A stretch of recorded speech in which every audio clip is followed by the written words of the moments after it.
બનાસકાંઠાની વાત કરીએ તો બનાસકાંઠાના કાંકરેજ તાલુકાના વેપારી મથક થરા ખાતે સહકાર સંમેલન યોજાયું છે। પ્રદેશ ભાજપ મહામંત્રી રજની પટેલની અધ્યક્ષ સ્થાને આ સહકાર સંમેલનનું આયોજન કરવામાં આવ્યું। આ સંમેલનમાં આગેવાનો, નેતાઓ, સરપંચો, શક્તિ કેન્દ્રના પ્રમુખ અને પ્રભારી વોટ્સએપ ગ્રુપના ઇન્ચાર્જ તથા સહકારી આગેવાનો મોટી સંખ્યામાં ઉપસ્થિત રહ્યા હતા। આ સહકાર સંમેલનમાં ભાજપને મજબૂત કરવામાં આહવાન કરવામાં આવ્યું છે। કાંકરેજ તાલુકાના વેપારી મથક થરા ખાતે આવેલ બાલાજી જીનિંગ મિલમાં પ્રદેશ ભાજપ મહામંત્રી રજનીભાઈ પટેલની અધ્યક્ષ સ્થાને સહકાર સંમેલન યોજાયું। તો પાટણ લોકસભા બેઠકના મત વિસ્તાર કાંકરેજ 15 વિધાનસભાના થરા ખાતે સહકાર સંમેલન યોજાયું છે અને ભાજપ દ્વારા ડેમેજ કંટ્રોલ કરવામાં મોટી સફળતા મેળવી છે। ત્યારે કાંકરેજ તાલુકાના વેપારી મથક થરા માર્કેટ યાર્ડના ચેરમેન અને સહકાર વિભાગના ભીષ્મ પિતામહ તરીકે ઓળખાતા અણદાભાઈ પટેલની અથાગ મહેનત કરીને ડેમેજ કંટ્રોલ કરવા માટે કાંકરેજ તાલુકાના તમામ સહકારી મંડળીઓના ચેરમેન અને મંત્રી તેમજ વર્તમાન અને પૂર્વ સરપંચ સહિત 18 આલમના સમાજના આગેવાનો સાથે બેઠક કરીને મહાસંમેલનનું આયોજન કરવામાં આવ્યું। તેમાં કાંકરેજ તાલુકા જાગીરદાર રાજપૂત સમાજના અગ્રણીઓ, યુવાનો, વડીલો સહિત ભારતીય જનતા પાર્ટીના નેતા ઉપસ્થિત રહ્યા હતા।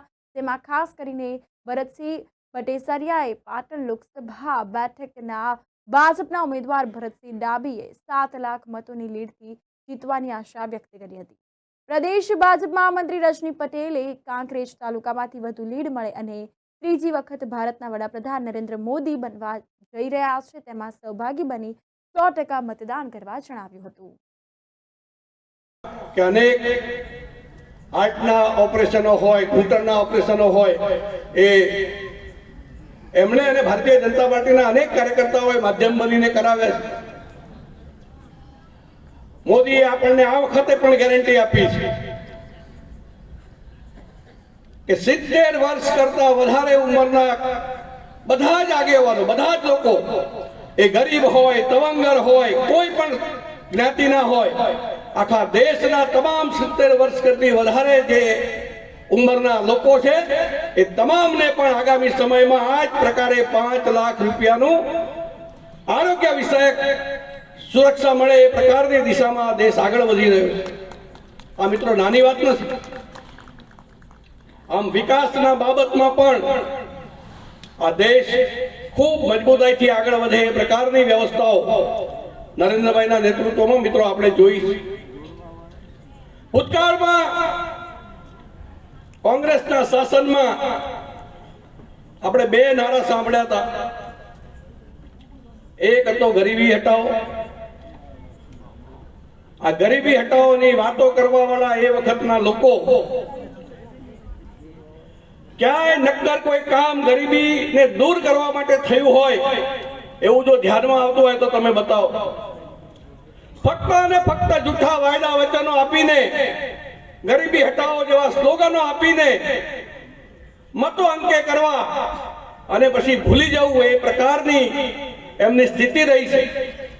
એની સામે જે કહ્યું એ કરવાનું એ પ્રકારની ગેરંટી મોદી સરકારની રહી છે। દેશના એક વખતના કોંગ્રેસના વડાપ્રધાન એમના સત્તાવાર ભાષણમાં એમણે એમ કહ્યું કે હું ઉપરથી દિલ્હીથી 1 રૂપિયો નીચે ગામડામાં મોકલું છું અને ઘસાઈને 15 પૈસા થઈ જાય છે, 85 પૈસા વચ્ચે ચવાઈ જાય છે। આ પ્રકારની સત્તાવાર જાહેરાત એ દેશના વડાપ્રધાને, કોંગ્રેસના વડાપ્રધાને કરેલી। અને આજે મિત્રો દેશના વડાપ્રધાને નક્કી કર્યું કે મારે કિસાનોનું સન્માન કરવું છે અને આ કિસાનોના સન્માન માટે કિસાન સન્માન નિધિ યોજના એના માધ્યમથી પ્રતિ વર્ષ 6000 રૂપિયા એમને મારે આપવા છે। પણ એ કઈ રીતે? એક બટન દિલ્હીમાંથી દબાવી અને તમામના ખાતામાં સીધા 6000 રૂપિયા જાય એ પ્રકારની વ્યવસ્થા એ મિત્રો દેશના વડાપ્રધાને કરી છે। ડીબીટી મારફત ડાયરેક્ટ બેનિફિટ ટ્રાન્સફર, કોઈ વચ્ચેટીઓ નહીં, ક્યાંય 1 રૂપિયો ઘસાય નહીં, એ પ્રકારે સીધા પૂરા પૈસા જરૂરિયાતમંદ લોકોના ખાતામાં જાય।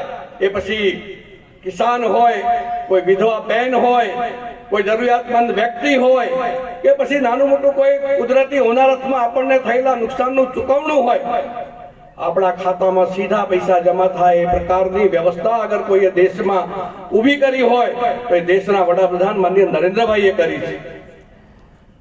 યુપીએની સરકારમાં રોજ ભ્રષ્ટાચાર, ગોટાળા, એના સિવાયના કોઈ સમાચારો નહોતા. અને મિત્રો, તમે બનાસકાંઠાની જનતા તો ખૂબ અભ્યાસુ જનતા છે. આજે તમે એ કોંગ્રેસના આગેવાનો, અન્ય પોલિટિકલ પાર્ટીના આગેવાનો, જેમને ફક્ત પરિવાર સાથે મતલબ છે, હું અને મારો પરિવાર, એનાથી આગળ કોઈ નહીં, એ પ્રકારની માનસિકતા સાથે દેશમાં જે લોકો રાજકારણ કરી રહ્યા છે, એવા લોકોની સામે તમે નજર કરો. કાં તો ભ્રષ્ટાચારના ગોટાળામાં એ જેલમાં છે, કાં તો પછી જામીન ઉપર છે, બેલમાં છે. આ પ્રકારના બધા જ આગેવાનોને દેશે ઓળખી લીધા છે. એની સામે 10 વર્ષ અને ગુજરાતમાં લાંબુ મુખ્યમંત્રી તરીકેનું કામ કર્યા પછી પણ કોઈ વ્યક્તિના મનમાં એ હિંમત નથી, કોઈ એ કહી શકે નહીં કે એક નાના રૂપિયાનો પણ ભ્રષ્ટાચાર આ ભારતીય જનતા પાર્ટીમાં નરેન્દ્રભાઈની સામે આગળ કરી શકે એવો કોઈ વ્યક્તિ આજે દેશમાં નથી. આ પ્રકારની પારદર્શિતા એ મિત્રો નાની વાત નથી. અને એને લઈને જ્યારે કામ ચાલતું હોય ત્યારે યુપીએની સરકારમાં દેશ હતાશાની ગર્તામાં હતો. એનડીએની સરકારમાં, ભારતીય જનતા પાર્ટીની સરકારમાં, નરેન્દ્રભાઈના નેતૃત્વમાં એ નવા ભારતના સંકલ્પથી શરૂ કરીને આત્મનિર્ભર ભારત સુધીની યાત્રામાં આ દેશે અનેક સોપાનો સર કર્યા છે. અને આવનારા સમયમાં, હમણાં વાત થઈ હતી કે એનડીએની સરકાર, એના પહેલા યુપીએની સરકાર જ્યારે હતી ત્યારે આ દેશની આર્થિક વ્યવસ્થા ઠપ થઈ ગઈ હતી. 11મા ક્રમે આપણો દેશ હતો. માનનીય નરેન્દ્રભાઈના નેતૃત્વમાં 5મી આર્થિક સત્તા આપણે બન્યા છીએ. અને આગામી સમયમાં આ દેશ વિશ્વની 3જી આર્થિક સત્તા બને એ પ્રકારની દિશામાં આપણે આગળ વધી રહ્યા છીએ. આવી મજબૂત આર્થિક વ્યવસ્થા એ દેશનો પ્રત્યેક વ્યક્તિ એનો લાભ લે અને મુખ્ય પ્રવાહ સાથે જોડાય, આગળ વધે, દેશના વિકાસમાં એનું મહત્વપૂર્ણ યોગદાન રહે, એ પ્રકારની ચિંતા આ દેશના વડાપ્રધાન માનનીય નરેન્દ્રભાઈ કરી રહ્યા છે. અને આત્મનિર્ભર ભારત જ્યારે મજબૂતાઈથી આગળ વધી રહ્યું હોય, મિત્રો, અનેક એવા ફિલ્ડ છે કે જેમાં દેશ આજે અવ્વલ છે. એક સમય હતો આપણે મોબાઈલ ખરીદતા તો મેડ ઇન ચાઇના કે મેડ ઇન અન્ય દેશોના નામો વાંચતા હતા. આજે મોબાઈલના ઉત્પાદનમાં સમગ્ર વિશ્વમાં સૌથી વધારે ઉત્પાદન કોઈ કરતો દેશ બન્યો હોય તો એ ભારત દેશ બન્યો છે. મેડ ઇન ઇન્ડિયાના મોબાઈલ આપણે આજે આવતા વાપરતા થયા છે. ઓટોમોબાઈલ ક્ષેત્રે ભૂતકાળમાં અનેક દેશો આગળ હતા, જાપાનથી માંડીને ઘણા બધા દેશો. આજે અમેરિકા અને ચાઇના પછી ઓટોમોબાઈલ ક્ષેત્રે કોઈ સૌથી મહત્વપૂર્ણ સ્થાન ધરાવતો દેશ હોય તો એ મિત્રો આપણું ભારત છે. અને આ ભારતને વિકસિત ભારત બનાવવાના પ્રણ સાથે, વિકસિત ભારત બનાવવાના સંકલ્પ સાથે દેશના વડાપ્રધાન આગળ વધી રહ્યા હોય ત્યારે આપણા સૌની મિત્રો જવાબદારી બને છે. લોકસભાની ચૂંટણીમાં આ વખતે આપણે બધાએ નક્કી કર્યું છે કે અબકી બાર કે અનેક હાર્ટના ઓપરેશનો હોય, ઘૂંટણના ઓપરેશનો હોય, એ એમણે અને ભારતીય જનતા પાર્ટીના અનેક કાર્યકર્તાઓએ માધ્યમ બનીને કરાવ્યા છે. મોદીએ આપણને આ વખતે પણ ગેરંટી આપી છે કે 70 વર્ષ કરતા વધારે ઉંમરના બધા જ આગેવાનો, બધા જ લોકો, એ ગરીબ હોય, તવંગર હોય, કોઈ પણ જ્ઞાતિના હોય, આખા દેશના તમામ 70 વર્ષ કરતી વધારે જે ઉંમરના લોકો છે એ તમામને પણ આગામી સમયમાં આ જ પ્રકારે 5 લાખ રૂપિયાનું આરોગ્ય વિષયક સુરક્ષા મળે એ પ્રકારની દિશામાં દેશ આગળ વધી રહ્યો છે. આ મિત્રો નાની વાત નથી. આમ વિકાસના બાબતમાં પણ આ દેશ ખૂબ મજબૂતાઈથી આગળ વધે એ પ્રકારની વ્યવસ્થાઓ નરેન્દ્રભાઈના નેતૃત્વમાં મિત્રો આપણે જોઈ. ભૂતકાળમાં કોંગ્રેસના શાસનમાં આપણે 2 નારા સાંભળ્યા હતા. એક હતો ગરીબી હટાવો આ ગરીબી હટાવોની વાતો કરવા વાળા એ વખતના લોકો ક્યાંય નક્કર કોઈ કામ ગરીબીને દૂર કરવા માટે થયું હોય એવું જો ધ્યાનમાં આવતું હોય તો તમે બતાવો. ફક્ત અને ફક્ત જૂઠા વાયદા વચનો આપીને, ગરીબી હટાવો જેવા સ્લોગનો આપીને મતો અંકે કરવા અને પછી ભૂલી જવું એ પ્રકારની એમની સ્થિતિ રહી છે. એની સામે જે કહ્યું એ કરવાનું એ પ્રકારની ગેરંટી મોદી સરકારની રહી છે. દેશના એક વખતના કોંગ્રેસના વડાપ્રધાન એમના સત્તાવાર ભાષણમાં એમણે એમ કહ્યું કે હું ઉપરથી દિલ્હીથી 1 રૂપિયો નીચે ગામડામાં મોકલું છું અને ઘસાઈને 15 પૈસા થઈ જાય છે, 85 પૈસા વચ્ચે ચવાઈ જાય છે. આ પ્રકારની સત્તાવાર જાહેરાત એ દેશના વડાપ્રધાને, કોંગ્રેસના વડાપ્રધાને કરેલી. અને આજે મિત્રો દેશના વડાપ્રધાને નક્કી કર્યું કે મારે કિસાનોનું સન્માન કરવું છે અને આ કિસાનોના સન્માન માટે કિસાન સન્માન નિધિ યોજના એના માધ્યમથી પ્રતિ વર્ષ 6000 રૂપિયા એમને મારે આપવા છે. પણ એ કઈ રીતે? એક બટન દિલ્હીમાંથી દબાવી અને તમામના ખાતામાં સીધા 6000 રૂપિયા જાય એ પ્રકારની વ્યવસ્થા એ મિત્રો દેશના વડાપ્રધાને કરી છે. ડીબીટી મારફત ડાયરેક્ટ બેનિફિટ ટ્રાન્સફર, કોઈ વચ્ચેટીઓ નહીં, ક્યાંય 1 રૂપિયો ઘસાય નહીં, એ પ્રકારે સીધા પૂરા પૈસા જરૂરિયાતમંદ લોકોના ખાતામાં જાય. એ પછી કિસાન હોય, કોઈ વિધવા બહેન હોય, કોઈ જરૂરિયાતમંદ વ્યક્તિ હોય કે પછી નાનું મોટું કોઈ કુદરતી હોનારતમાં આપણને થયેલા નુકસાનનું ચૂકવણું હોય, આપણા ખાતામાં સીધા પૈસા જમા થાય એ પ્રકારની વ્યવસ્થા અગર કોઈએ દેશમાં ઊભી કરી હોય તો એ દેશના વડાપ્રધાન માનનીય નરેન્દ્રભાઈએ કરી છે. યુપીએની સરકારમાં રોજ ભ્રષ્ટાચાર, ગોટાળા, એના સિવાયના કોઈ સમાચારો નહોતા. અને મિત્રો તમે બનાસકાંઠાની જનતા તો ખૂબ અભ્યાસુ જનતા છે. આજે તમે એ કોંગ્રેસના આગેવાનો, અન્ય પોલિટિકલ પાર્ટીના આગેવાનો જેમને ફક્ત પરિવાર સાથે મતલબ છે, હું અને મારો પરિવાર એનાથી આગળ કોઈ નહીં, એ પ્રકારની માનસિકતા સાથે દેશમાં જે લોકો રાજકારણ કરી રહ્યા છે એવા લોકોની સામે તમે નજર કરો.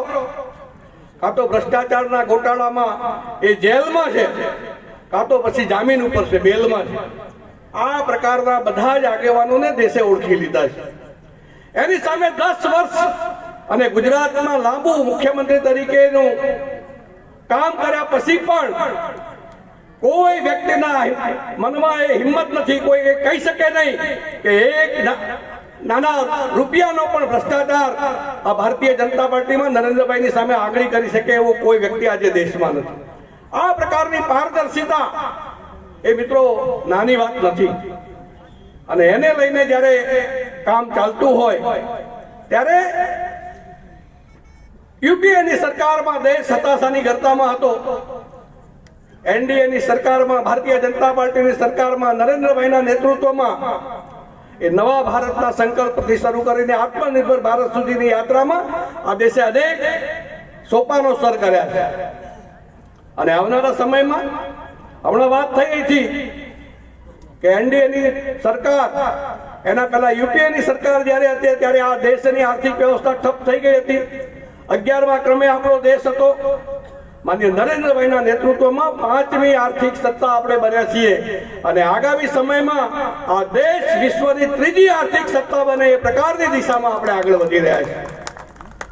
આવી મજબૂત આર્થિક વ્યવસ્થા એ દેશનો પ્રત્યેક વ્યક્તિ એનો લાભ લે અને મુખ્ય પ્રવાહ સાથે જોડાય, આગળ વધે, દેશના વિકાસમાં એનું મહત્વપૂર્ણ યોગદાન રહે, એ પ્રકારની ચિંતા આ દેશના વડાપ્રધાન માનનીય નરેન્દ્રભાઈ કરી રહ્યા છે. અને આત્મનિર્ભર ભારત જ્યારે મજબૂતાઈથી આગળ વધી રહ્યું હોય મિત્રો, અનેક એવા ફિલ્ડ છે કે જેમાં દેશ આજે અવ્વલ છે. એક સમય હતો આપણે મોબાઈલ ખરીદતા તો મેડ ઇન ચાઇના કે મેડ ઇન અન્ય દેશોના નામો વાંચતા હતા. આજે મોબાઈલના ઉત્પાદનમાં સમગ્ર વિશ્વમાં સૌથી વધારે ઉત્પાદન કોઈ કરતો દેશ બન્યો હોય તો એ ભારત દેશ બન્યો છે. મેડ ઇન ઇન્ડિયાના મોબાઈલ આપણે આજે આવતા વાપરતા થયા છે. ઓટોમોબાઈલ ક્ષેત્રે ભૂતકાળમાં અનેક દેશો આગળ હતા, જાપાનથી માંડીને ઘણા બધા દેશો. આજે અમેરિકા અને ચાઇના પછી ઓટોમોબાઈલ ક્ષેત્રે કોઈ સૌથી મહત્વપૂર્ણ સ્થાન ધરાવતો દેશ હોય તો એ મિત્રો આપણું ભારત છે. અને આ ભારતને વિકસિત ભારત બનાવવાના પ્રણ સાથે, વિકસિત ભારત બનાવવાના સંકલ્પ સાથે દેશના વડાપ્રધાન આગળ વધી રહ્યા હોય ત્યારે આપણા સૌની મિત્રો જવાબદારી બને છે. લોકસભાની ચૂંટણીમાં આ વખતે આપણે બધાએ નક્કી કર્યું છે કે અબકી બાર સનાતનનું રક્ષણ અને એને આગળ વધારવાનું કામ અગર કોઈ કરી રહ્યું હોય તો ભારતીય જનતા પાર્ટીની સરકાર કરી રહી છે. અને આ પ્રકારનું કામ ચાલતું હોય ત્યારે એવા સમયે ત્રીજી વખત દેશના વડાપ્રધાન બનાવવા માટે માનનીય નરેન્દ્રભાઈને દેશના ત્રીજી વખતના વડાપ્રધાન બનાવવા માટેની તક, મોકો આપણને બધાને મળ્યો છે. આ તકને, આ મોકાને પૂરું કરવા માટે આપણે બધાએ અહીંથી ભરતસિંહ ડાભીને કમળના નિશાન ઉપર મત આપી અને એમને ચૂંટીને અહીંયાથી આપણે દિલ્હી મોકલીએ અને આ બધા સંસદો એ માનનીય નરેન્દ્રભાઈ ને દેશના વડાપ્રધાન બનાવે એ પ્રકારની દિશામાં આગળ વધવા માટે 7 તારીખે સવારે વહેલા ઉઠીને, ગરમીના દિવસો છે, ક્યાંક બપોરે આળસ આવે અને આપણો મત રહી જાય એવું મિત્રો થાય નહીં, એની ચિંતા કરજો. સવારે વહેલા આપણે સૌ સાથે મળીને આપણો પરિવાર, આપણો મહેલો, આપણા સગા સંબંધી બધા જ મિત્રો ભાજપના કમળના નિશાન ઉપર મતદાન કરીને આ પાટણ લોકસભાની સીટને વિજયી બનાવીએ. ગુજરાતની 26 સીટો ભારતીય જનતા પાર્ટીને મળે એ પ્રકારની પ્રયત્ન કરીએ અને દેશમાં 400 પાર કરીને ત્રીજી વખત દેશના વડાપ્રધાન નરેન્દ્રભાઈ બને અને આ દેશ ફરી વખત આગળ વધીને વિકસિત ભારત બનીને દુનિયાના દેશોમાં એક માન સન્માન સાથે આગળ વધે એ પ્રકારની વ્યવસ્થાઓ ઊભી કરવાનું કામ તમારો અને મારો એક મત કરવાનો છે. આપણે સૌ એવું સુંદર મતદાન 7મી તારીખે કરીએ એ વાત આપ સૌની વચ્ચે કહેવા માટે આજે આવવાનું થયું છે. આપ સૌનો ખૂબ હૃદયપૂર્વકનો આભાર. આપ સૌ આ 2 દિવસ જે આપણી વચ્ચે બચ્યા છે એનો પૂરો ઉપયોગ કરીને ભારતીય જનતા પાર્ટી માટે, માનનીય નરેન્દ્રભાઈ માટે જોરદાર મતદાન કરાવીએ એવી અપીલ સાથે સૌનો ખૂબ ખૂબ હૃદયપૂર્વકનો આભાર. ભારત માતા કી જય. ચૂંટણી પ્રવાસ કાર્યક્રમમાં સહકારી સંમેલનમાં ઉપસ્થિત ગુજરાત ભારતીય જનતા પાર્ટીના સંગઠન મહામંત્રી, ગુજરાત સરકારના પૂર્વ કેબિનેટ મંત્રી આદરણીય રજનીભાઈ પટેલ સાહેબ, જેમને આ સહકારી કાર્યકર્તાઓનો મળવાનું કારણ આપ્યું છે એવા બનાસ બેંકના પૂર્વ ચેરમેન, થરા એપીએમસીના અધ્યક્ષ આદરણીય અણદાભાઈ પટેલ સાહેબ, ડાયસ ઉપર બિરાજમાન સૌ ભારતીય જનતા પાર્ટીના સન્માનીય આગેવાનો, સામે બિરાજમાન સૌ સહકારી સંસ્થાઓના પ્રમુખશ્રીઓ, મંત્રીશ્રીઓ, કારોબારી સભ્યશ્રીઓ, સરપંચશ્રીઓ, ડેલિગેટશ્રીઓ, યુવાન મિત્રો, માતાઓ, ભાઈઓ, બહેનો, પત્રકાર મિત્રો, 2024ની આ લોકસભાની ચૂંટણી એ ગુજરાત માટે અને દેશ માટે એક ઇતિહાસ બનવા જઈ રહી છે. ઇતિહાસ એટલા માટે મિત્રો, આપણા ગુજરાતના પનોતા પુત્ર નરેન્દ્રભાઈ ત્રીજી વખત હેટ્રિક સાથે આ દેશનું નેતૃત્વ સંભાળવા જઈ રહ્યા છે. કારણ કે ભારતીય જનતા પાર્ટીએ દેશની પ્રજાને જે વચનો આપ્યા હતા એ વચનોનું અક્ષરશઃ પાલન કર્યું છે. મિત્રો, કાશ્મીરમાંની 370ની કલમ હટાવવાની વાત વર્ષોથી અનેક સરકારો આવી, કોઈએ હિંમત નહોતી કરી. ભારતનો કોઈ નાગરિક કાશ્મીરમાં મિલકત ના ખરીદી શકે. કાશ્મીરના મુખ્યમંત્રી નહીં, વડાપ્રધાન. એક દેશ બે વડાપ્રધાન, એક દેશ બે સંવિધાન. આજે વિસંગતતા હતી એને દૂર કરવી જરૂરી હતી. જ્યારે આ 370 ની કલમ દૂર કરવા માટે લોકસભામાં ઠરાવ આવ્યો મિત્રો, ત્યારે 370 મત પડ્યા 370 ની કલમ દૂર કરવા માટે. અને 370 માં એક મત તમે પાટણથી દિલ્હી કમળ મોકલ્યું હતું ભરતસિંહ ડાભીના રૂપમાં. એ મારા માટે ગૌરવપૂર્ણ ક્ષણ હતી ને, દિવસ હતો ને આપના માટે પણ એ ગૌરવપૂર્ણ દિવસ હતો. 1952માં એ વખતની જનસંઘ પાર્ટી અને હાલની ભારતીય જનતા પાર્ટીએ કહેલું કે અમે અયોધ્યામાં રામ મંદિર બનાવીશું. મિત્રો, કોંગ્રેસ વાળા કહેતા કે રામ મંदिर बनाएंगे लेकिन तारीख नहीं बताएंगे. આપણા મોદી સાહેબે 22 જાન્યુઆરી તારીખ બતાવી,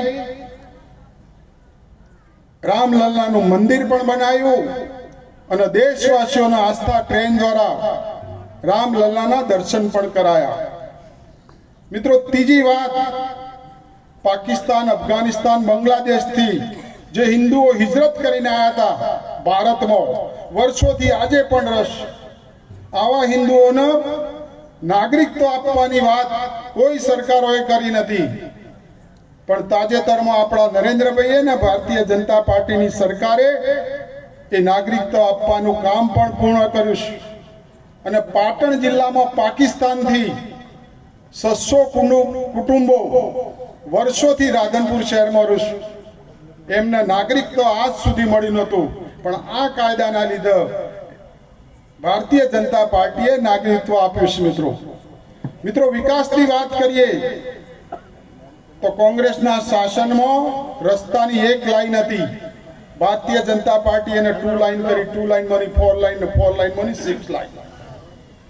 મિત્રો, ભારતીય જનતા પાર્ટીએ ગુજરાતમાં સુશાસનની નરેન્દ્રભાઈએ શરૂઆત કરી, લોક કલ્યાણના કામોનું આંદોલન કર્યું. પછી એ આંદોલનનો સ્વરૂપ કૃષિ રથ હોય, કન્યા કેળવણી રથ હોય, પ્રવેશોત્સવ હોય, ગુણોત્સવ હોય, 18,000 ગામડામાં 24 કલાકની વીજળી પૂરી પાડતી જ્યોતિગ્રામ યોજના હોય, વિધવા સહાય, વૃદ્ધ સહાય, ગરીબ કલ્યાણ મેળા, 108 મોબાઈલ સેવા, કિસાન સન્માન નિધિ, વિકસિત ભારત સંકલ્પ યાત્રા લઈને ભારત સરકારની 17 યોજનાઓ લઈને ભારતીય જનતા પાર્ટીના સૌ સન્માનીય પદાધિકારીઓ ગામે ગામ જઈને લાભાર્થીઓને સીધો ચેકનું વિતરણ કર્યું હતું.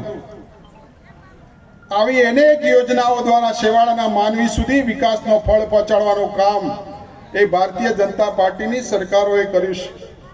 મિત્રો, કોંગ્રેસનું શાસન પણ આપણે આગેવાન શ્રીઓ, કારણ કે ગરમી છે, તમારી બેઠેલા લોકોની મને પણ ખબર પડે છે કે તમે બધા ઊંચા નેતા થયા કરો છો, એટલે વધારે બધાના નામ લઈ શકીએ પણ લેવામાં નથી લેતો.